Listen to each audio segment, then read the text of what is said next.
Welcome to the Cabinet of Science and Fiction. Hello. Today, we're diving deep, really deep, into a fascinating figure, Fulcanelli. Ah, yes, the ultimate alchemical enigma of the 20th century. Exactly. A French alchemist, supposedly, but his true identity, still a complete mystery. It's kind of amazing, really. It really is. We've got, a whole collection of writings, discussions, speculations, people trying to pin down who this person actually was. Right. And that's our mission today, isn't it? Yeah. To unpack what we actually know or think we know, try to separate the facts from the maybe facts. For the outright speculation, yeah. And figure out why, even now, this name, Fulcanelli, still holds such power, such intrigue. It really does. So let's start with the basics. He, or someone using that name, published two really influential books. Hugely influential in certain circles. Le Mystère des Cathédrales, The Mystery of the Cathedrals, that came out in 1926. And then Le Demure Philosophical Dwellings followed in 1930, both signed simply Fulcanelli. And the core idea, which was pretty revolutionary at the time, was looking at Gothic cathedrals, their sculptures, their stained glass, and seeing them not just as religious buildings, but as, textbooks of alchemy. Encoded knowledge hidden in plain sight. Hidden in the architecture itself. That's fascinating. But then he just disappears. Well, that's one of the central mysteries, isn't it? According to one account, largely from his student, Eugène Canseliet, Fulcanelli vanished around 1926. The same year the first book came out. Roughly, yes. And supposedly, before he disappeared, he gave Canseliet these notes, sealed notes. For what? For what was meant to be his magnum opus, apparently. A third book called Finis Gloria Mundi, The End of Worldly Glory. Wow. And that book? Never published. Canseliet claimed he eventually destroyed the notes, fearing the knowledge was too dangerous for the world. Whether that's true or if the notes even existed, well, that's part of the enigma. So much of this story seems to hinge on this student, Canseliet. Absolutely. He's our primary source, really, especially for the more, let's say, extraordinary claims about Fulcanelli. Like what? What kind of claims are we talking about? Oh, the big ones. The classic alchemical dream, transmuting base metals, lead, into gold. Seriously? Canseliet claimed Fulcanelli could do that. He did. And not just that. He suggested Fulcanelli predicted nuclear weapons, decades before they were, a reality. We predict nuclear weapons. How? The accounts are a bit cryptic, as you might expect. Something about understanding the structure of matter energy release. It ties into this idea Canseliet promoted that Fulcanelli had tapped into some fundamental secrets of the universe. Secrets allowing him to see different realities, maybe. Manipulate energy. That seems to be the implication, yes. And perhaps the most startling claim of all. Yeah. The idea that Fulcanelli could reverse aging. De-age himself. Okay, now that's really out there. It is. Canseliet described meeting Fulcanelli years after his disappearance, and the man he knew as elderly, maybe around 80, now appeared much younger. Significantly younger.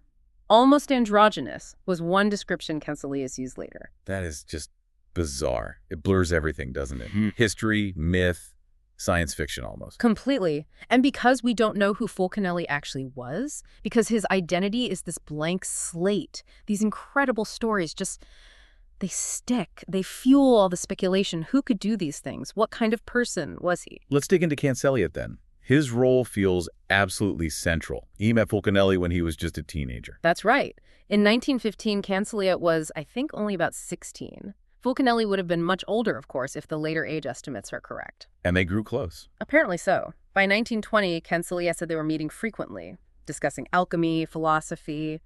You have to imagine the impression this mysterious older figure must have made on a young, eager student. And the trust must have been immense, if Fulcanelli really did hand over notes for 3 manuscripts in 1923. Exactly, including the unpublished Finis Gloria Mundi. That's a huge responsibility.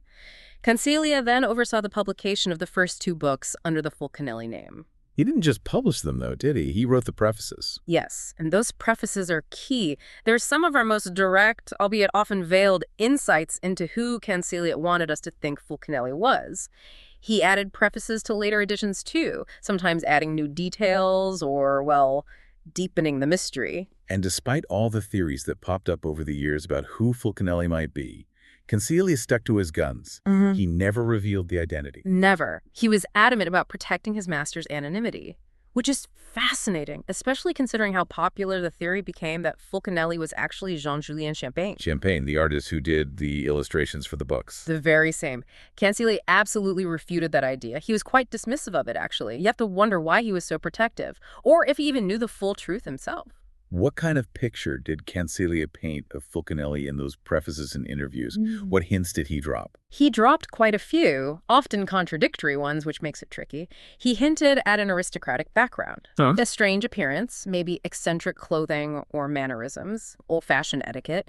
He mentioned Fulcanelli having unusual occupations, but never specified what they were. Vague, but intriguing. And this idea that Fulcanelli actively tried to erase his past, cover his tracks, which of course only makes finding him harder. Did he give any more, personal descriptions? Yeah. What did Fulcanelli look like, according to Canseliet? He did. He described a noble demeanor, a dignified face, long gray hair, which makes you think maybe a beard and mustache too, perhaps. Possibly, yeah. A prodigious memory, apparently, able to recall incredibly specific details.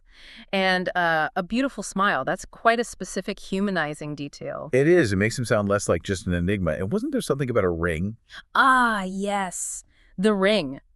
Canseliet mentioned Fulcanelli often wore this rather distinctive ring. He called it Baphometic, made of transmuted gold created through alchemy, supposedly, and claimed it had Templar origins. Templar origins. Wow. Okay, that pulls in a whole other layer of history and, conspiracy theory, doesn't it? It certainly does. Connecting Fulcanelli to the Knights Templar, even just through an object, it adds to the mystique. Are these details real clues? Or are they part of the performance, part of the legend Canseliet was helping to build? It's hard to say. What about more concrete details? Did Canseliet offer anything verifiable? Well, there's one potentially verifiable piece. Canseliet stated that Fulcanelli fought in the Franco-Prussian War. Okay, that's specific. 1870, 1871. Exactly. And not only that, but he supposedly served under the command of Eugène Viollet-le-Duc. The famous architect. The one who restored Notre Dame and so many other Gothic buildings? The very same. And Canseliet added that Fulcanelli was a young engineer at the time. Now, that feels like something you could potentially check against military or engineering records, doesn't it, if you knew who you were looking for? Definitely. It's surprisingly concrete compared to, say, unusual occupations. And then there's the age thing. This feels crucial. Absolutely crucial. Canseliet recounted a conversation from 1919 where Fulcanelli apparently told him he was 80 years old. 80 in 1919. So do the math. That puts his birth year at 1839. Precisely. 1839. This single date has become the cornerstone for almost all attempts to identify Fulcanelli.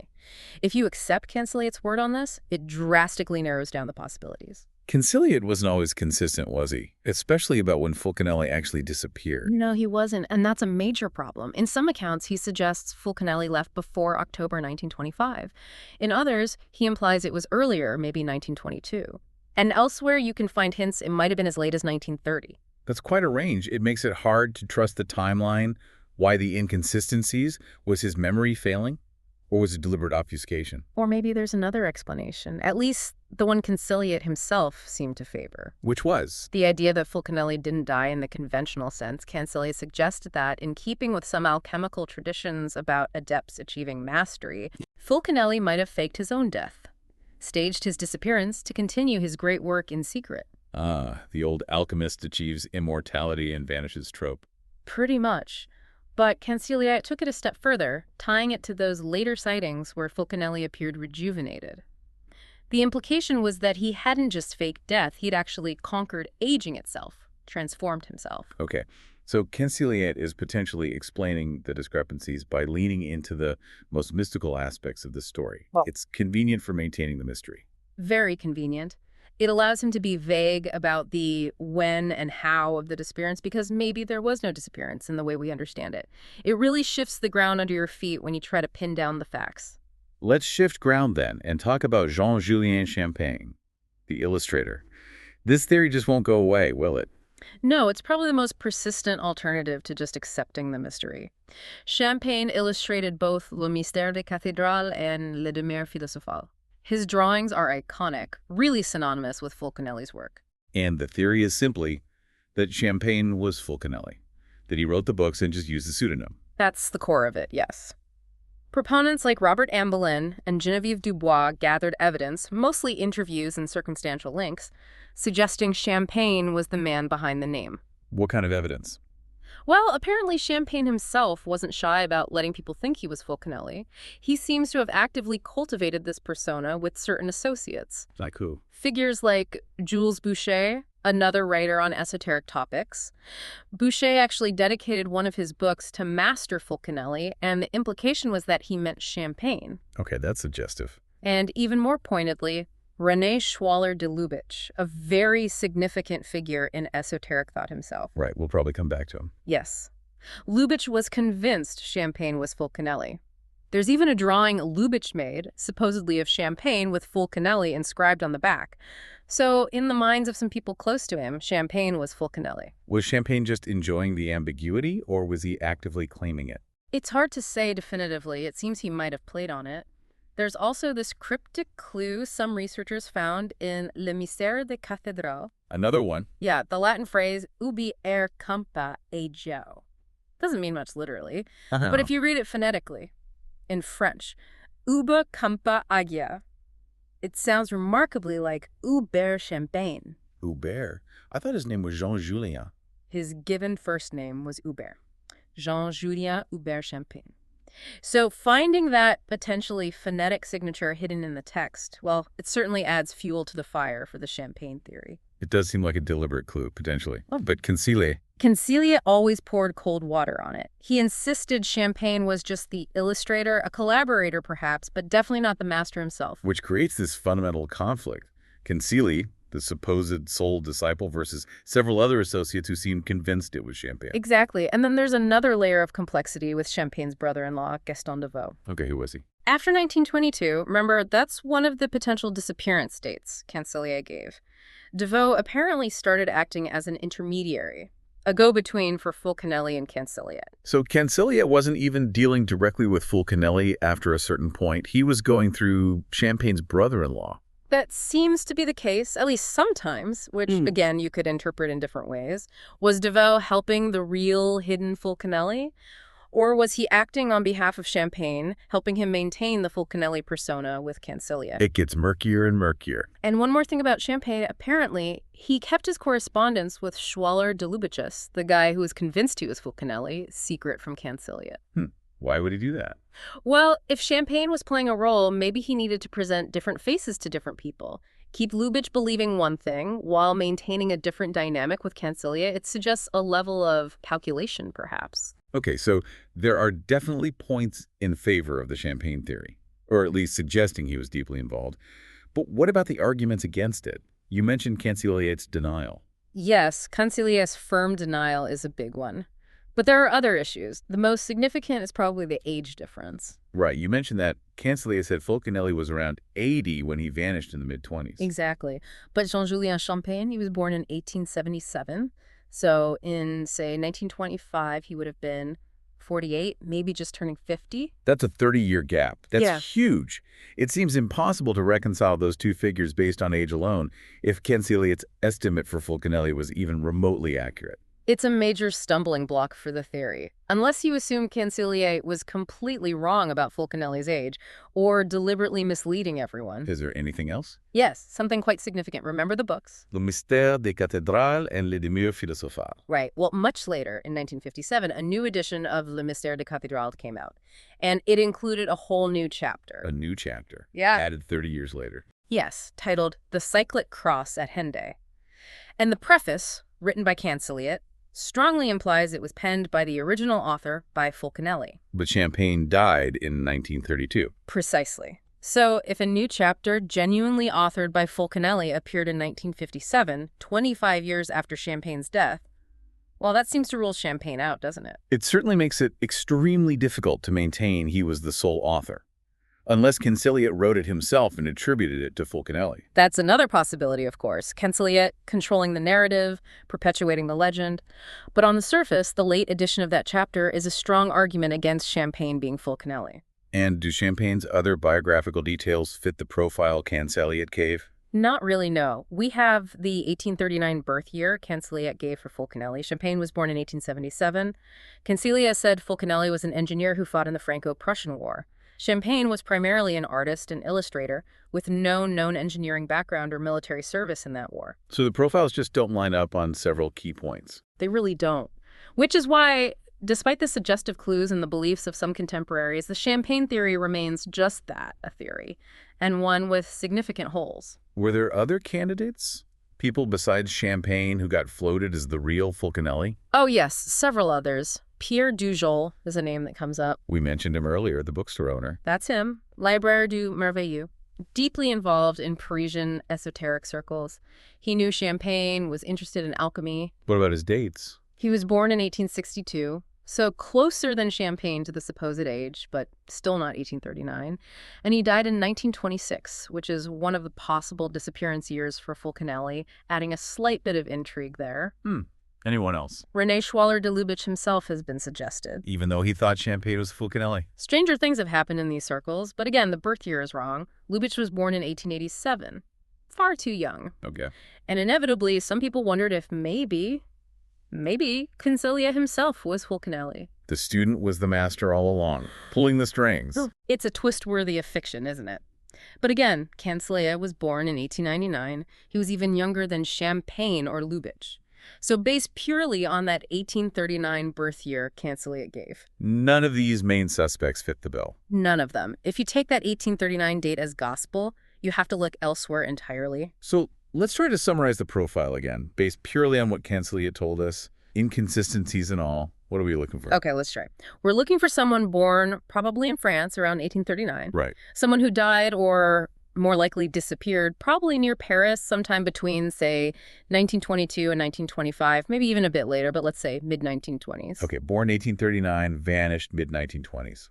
What else? Aristocratic background suggested maybe not nobility, but cultured, well-educated, an appearance that was somehow strange or eccentric, old-fashioned manner. Distinctive, then. Definitely. Trained as an engineer, that seems quite specific, and also had a strong grasp of chemistry, which makes sense for an alchemist. Engineer, chemist. Yeah. Anything else professional? Possibly an architectural background, or at least a very deep knowledge of architecture, especially Gothic, and very familiar with Paris, its landmarks, its history. Fought in the Franco-Prussian War, 1870-71. Yes, supposedly as a young engineer under Viollet-le-Duc. Physically. Dignified face, nice smile, long gray hair, maybe beard and mustache. And the ring. Don't forget the Baphometic ring of transmuted gold with Templar origins. That's quite a specific accessory. It really is.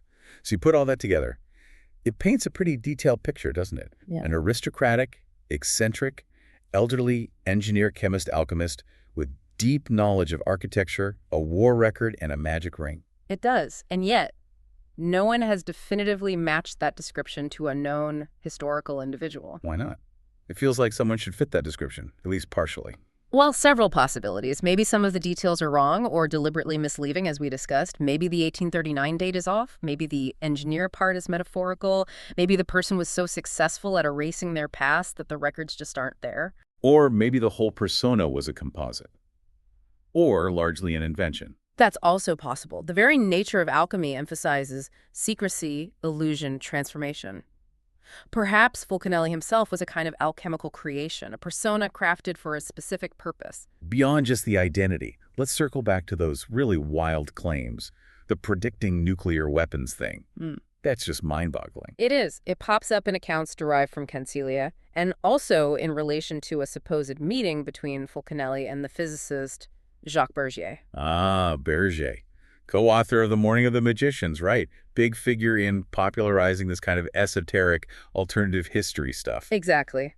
Bergier claimed he met Fulcanelli, or someone claiming to be him, before WWII and was warned about the dangers of nuclear energy, that humanity was close to unlocking secrets that could destroy the world. Which, if true, would be an astonishing prediction. Absolutely. And it ties into this idea that Fulcanelli wasn't just working with chemicals in a lab, but understood fundamental forces, matter, energy, maybe even, as Canseliet hinted, how to manipulate reality itself, accessing other dimensions, perhaps. It sounds like science fiction, but presented as alchemical achievement. Precisely. And then there's the de-aging claim. Canseliet's descriptions of meeting a rejuvenated Fulcanelli later in life that pushes it even further into the extraordinary. Did Canseliet give details about these later meetings? Yes, particularly in his later writings and interviews. They often involve encounters in Spain, sometimes Seville. The descriptions become increasingly surreal. Surreal, how? He talks about meeting Fulcanelli in the company of other mysterious figures, women who seemed almost timeless or out of place. The atmosphere described is less historical encounter, more dreamlike or symbolic. Which makes you question their literal truth, perhaps. Yeah. Maybe they were Canseliet's own inner experiences or symbolic representations. It's very possible. By that point, Canseliet was the grand old man of French alchemy himself, the keeper of the Fulcanelli flame. These later accounts certainly solidified the legend of the master who had transcended ordinary human limitations. And what about the Nazis? Was there really a story about the Abwehr, German intelligence, hunting for Fulcanelli during the war? That story also circulates, often linked to Bergier again. The idea is that the Nazis heard rumors of an alchemist who might hold secrets related to transmutation or even atomic energy, and they wanted that knowledge for their war effort. Another layer of wartime intrigue. Is any proof? Nothing concrete, as far as I know. It's one of those persistent rumors that adds to the mystique, painting Fulcanelli as someone possessing knowledge so powerful even the Third Reich wanted it. But it remains largely in the realm of speculation. Let's backtrack a bit to the core of his published work, The Cathedrales. Why this focus on Gothic architecture? Fulcanelli, or whoever wrote the books, saw Gothic cathedrals as the ultimate hermetic texts of the West. Not just Christian symbols, but repositories of ancient pre-Christian wisdom, specifically alchemical knowledge encoded by initiates. Encoded how? In the statues, the layouts. All of the above. The sculptures on the portals, the arrangements of figures, the symbolism in the stained glass, even the proportions and geometry of the buildings themselves, all were seen as containing layers of meaning accessible only to those who knew the key. The language of the bird, sometimes called the green language. Exactly. A symbolic language using puns, symbols, and associations to conceal and reveal hermetic truths. Fulcanelli's genius, supposedly, was in deciphering this language within the very stones at places like Notre Dame in Paris, Amiens, Chartres. It's interesting to think about this in historical context. Gothic wasn't always appreciated, was it? Not at all. During the Renaissance and later, it was often dismissed as barbaric, hence the name Gothic.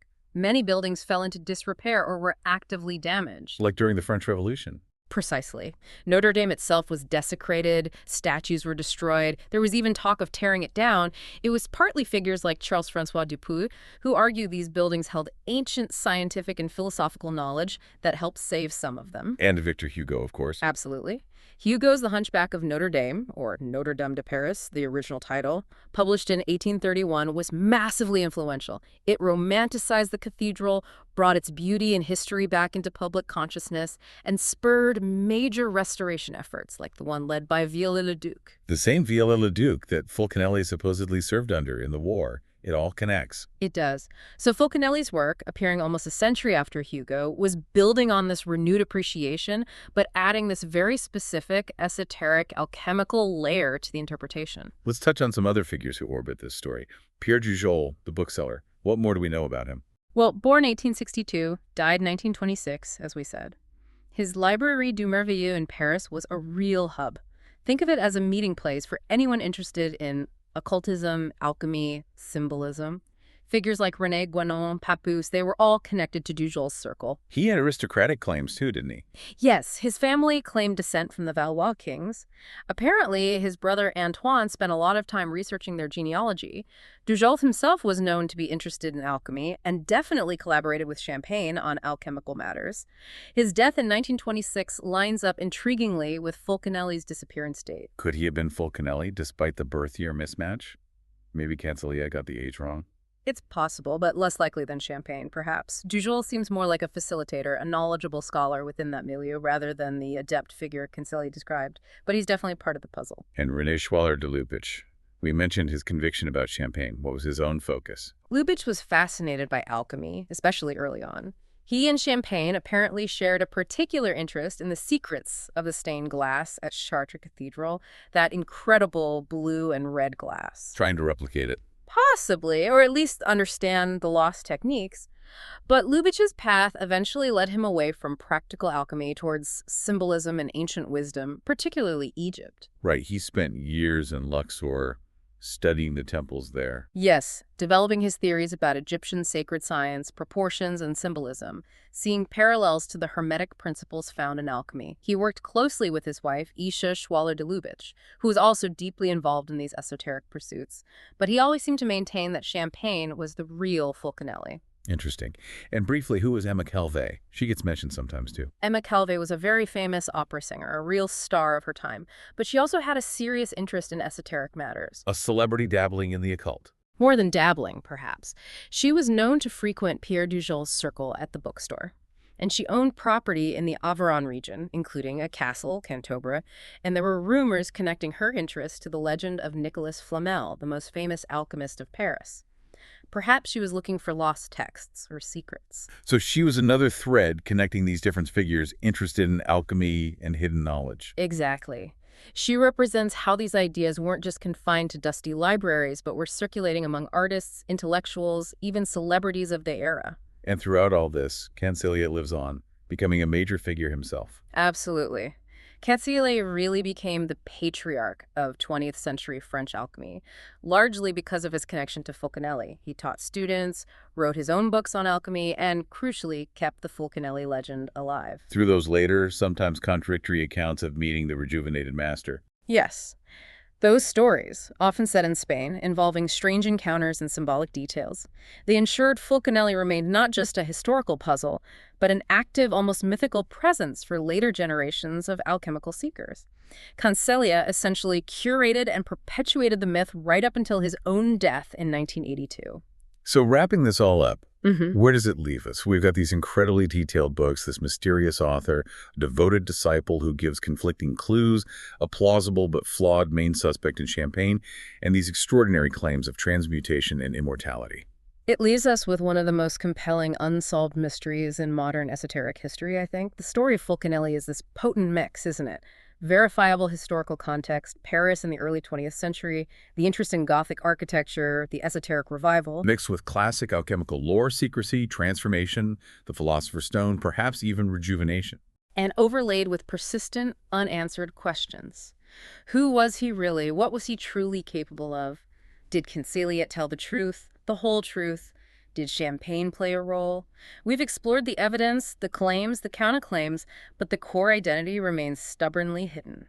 And maybe that's the point, in a way. The fact that it is unsolved is what keeps us talking about it, keeps people searching, speculating. I think you're right. It speaks to that enduring human fascination with hidden knowledge, with the possibility that there's more to reality than we perceive, that maybe, just maybe, someone unlocked secrets that allowed them to step outside the ordinary bounds of life and time.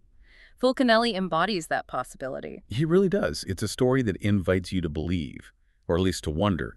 What parts of this whole tangle really grabbed you as we talk through it? What questions are still buzzing around in your head? For me, it's often those concrete details Canseliet provides, the 1839 date, the Franco-Prussian War connection. They feel so specific, yet lead nowhere definitive. It makes me wonder about Canseliet's motives. And you? I keep coming back to the books themselves, the idea of architecture as a coded language. Whether Fulcanelli was real or not, that perspective is fascinating in itself. It changes how you might look at an old cathedral. Anyway, this is definitely a rabbit hole with endless corridors. We encourage you, the listener, to keep exploring if it's captured your imagination. Absolutely. There's always more to uncover, or at least more to ponder. Thanks for listening. Until next episode.